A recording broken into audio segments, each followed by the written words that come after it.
In making this video, I overwhelmingly relied on these 4 books. The 2 books by Weber were the most important, and I follow his argument for the precise times Hitler adopted radical anti-Semitism and his Lebensraum vision. Anti-Semitism stemming from purely emotive reasons will always find its expression in the form of pogroms.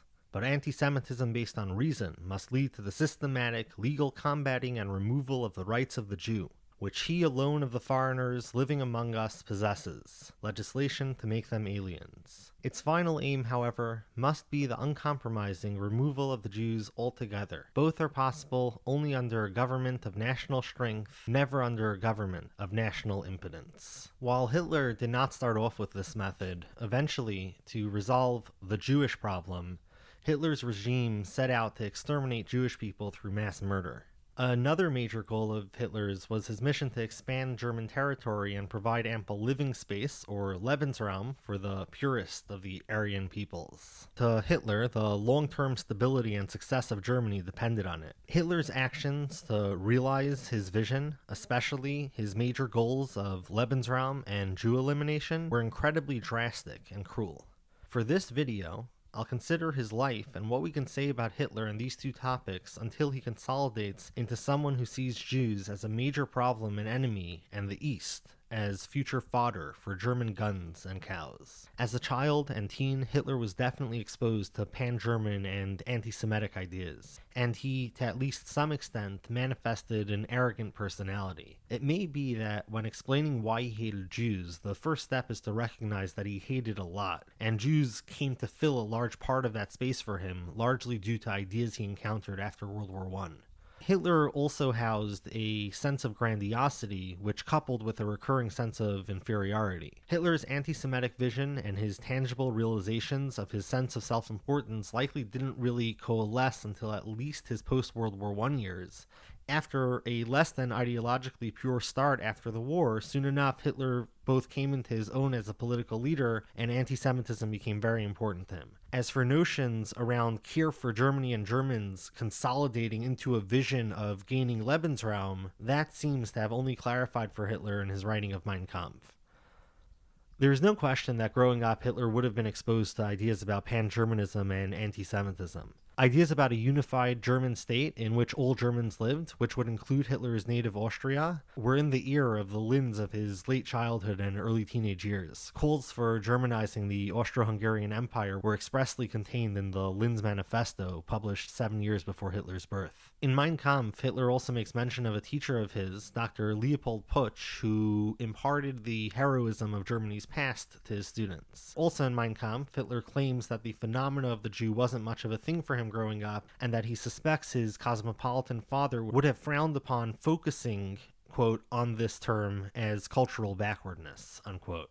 Hitler's claim that he didn't start hearing the term Jew much until the age of 14 or 15 coincides with the time period shortly after his father's death. Being around and even possibly holding some notions of pan-German identity and negative ideas about Jews doesn't remotely equate to a belief in the need to exterminate Jewry and a foreign policy to provide the German people living space. Hitler's personality, however, already showed some signs of a person with sharp edges. Hitler is widely considered to have had an antagonistic relationship with his father, but as Ulrich points out, there's no reason to believe Hitler's father was more authoritarian than the authoritarian norm for fathers of the time.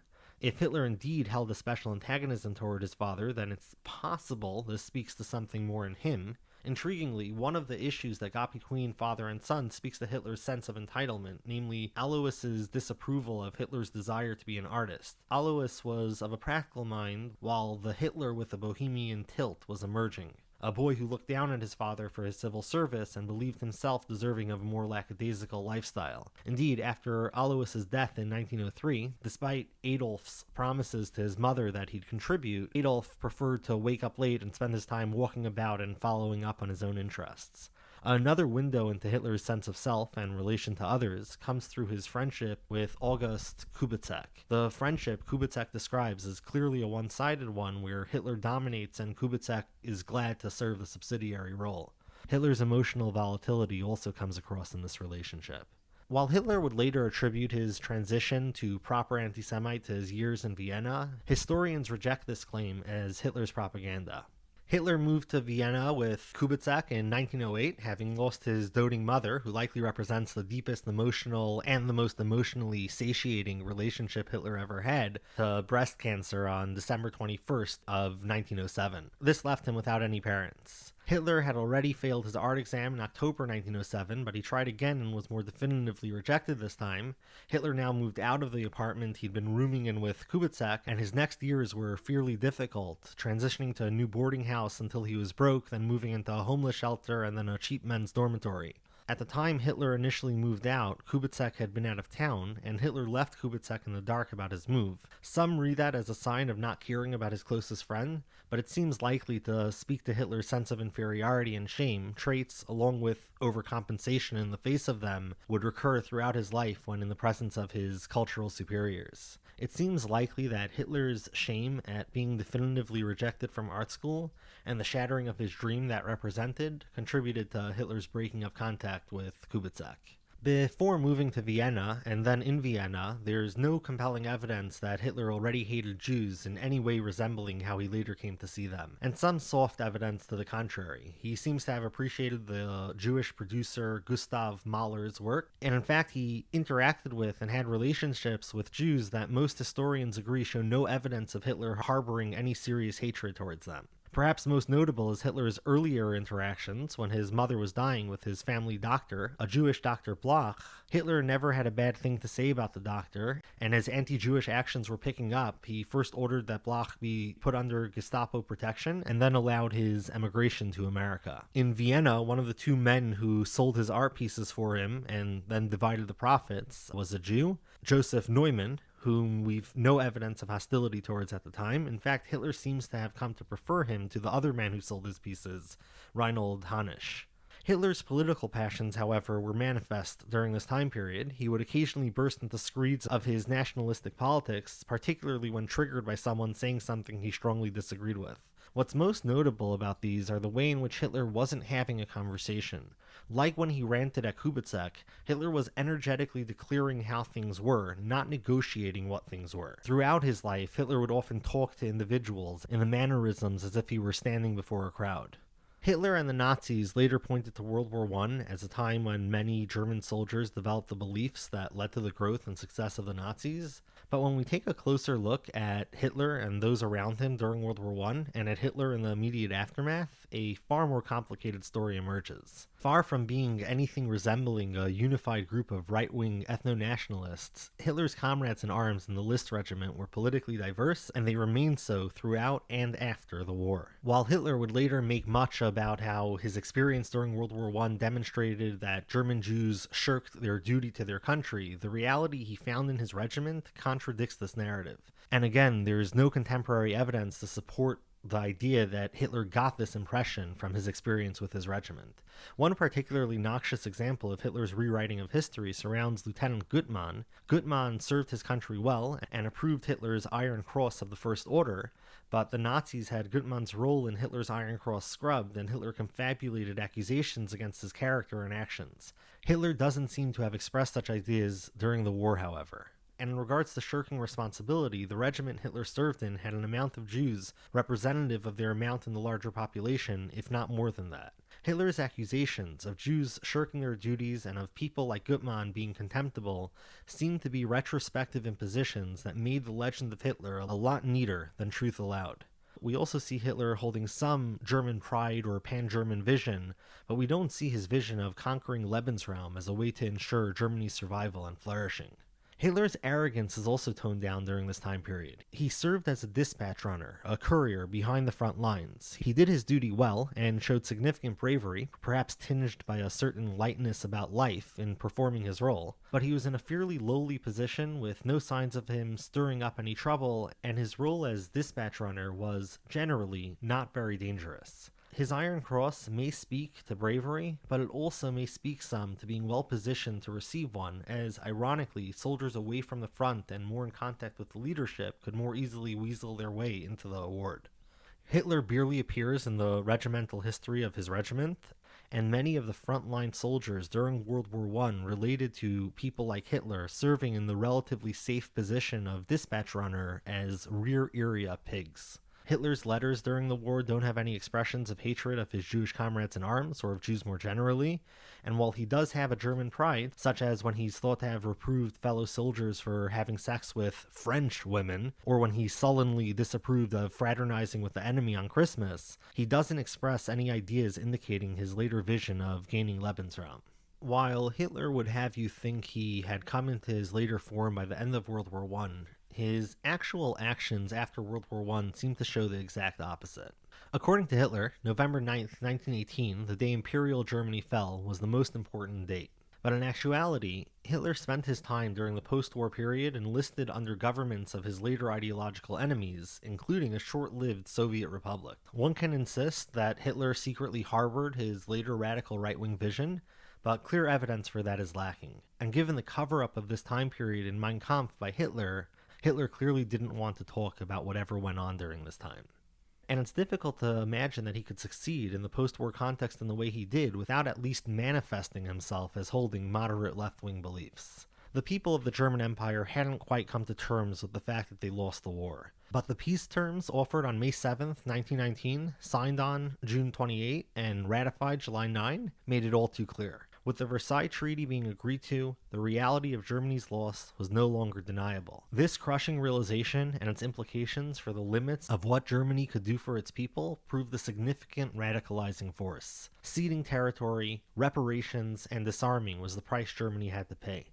And punishing to the self-righteousness of many Germans, Germany made a forced confession that Germany was responsible for the war. Hitler turned turncoat on his former fellows who'd served together under the left-wing regime, starting to inform on them for the Investigation and Decommissioning Board of the 2nd Infantry Regiment on May 9, 1919. Hitler was likely radicalized in the aftermath of the July 9th ratification of the Versailles Treaty, which broke the last wishful thinking about what the war meant for Germany, and starting the day after the ratification, Hitler attended a propaganda course organized by his superior Karl Mayr.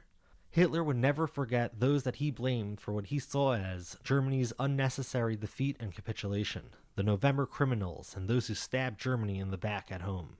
Hitler would obsess over the question of how to make it so that Germany didn't face such a reality again. He sought to remove the source of the problem from within Germany and to fashion Germany such that it could hold its own among the world powers. In the propaganda course Hitler took, a number of ideas Hitler adopted can be found in the ideas of some of the speakers in these classes, including some who blamed the Jews very much, and after finishing the course, Hitler himself became a propagandist for Mayr.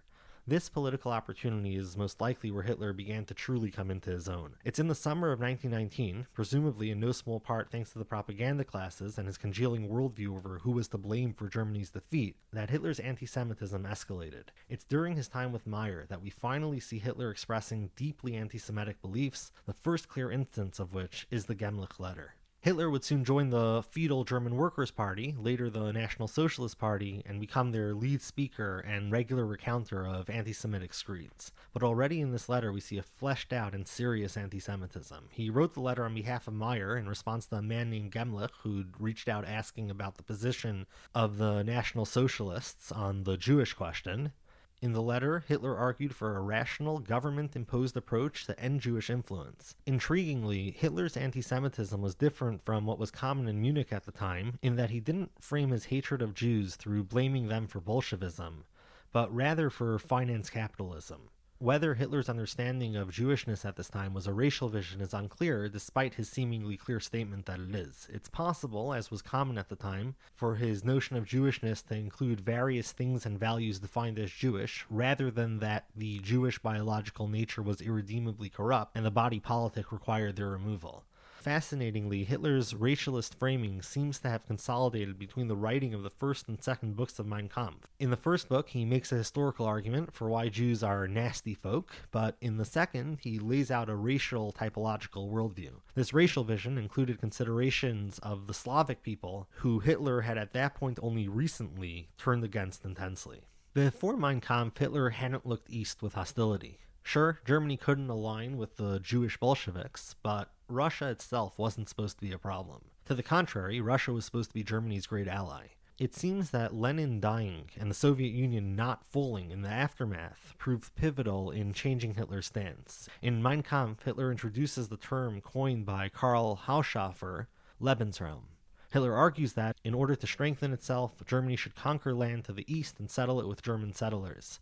Living space, or Lebensraum, now entered Hitler's worldview in a big way, and he would never turn back. If decline seems to be in store for a great nation unless it extends its territory, the right to soil and territory can become a duty. While Hitler's worldview about Jews had congealed significantly in 1919 and his view of Lebensraum in 1926, this doesn't equal the conclusion that Hitler needs to make it into power, and that once in power Hitler would attempt to systematically murder the Jews and conduct wars of aggression for Lebensraum. Hitler had changed to get where he was now, and different changes could have still been afoot. And even if he maintained his positions, circumstances needn't have afforded him the specific opportunities it did. But regardless of alternative realities, what we do now have is a Hitler who has no place for Jews in his society, and who envisions conquest in the East to build up a greater Germany.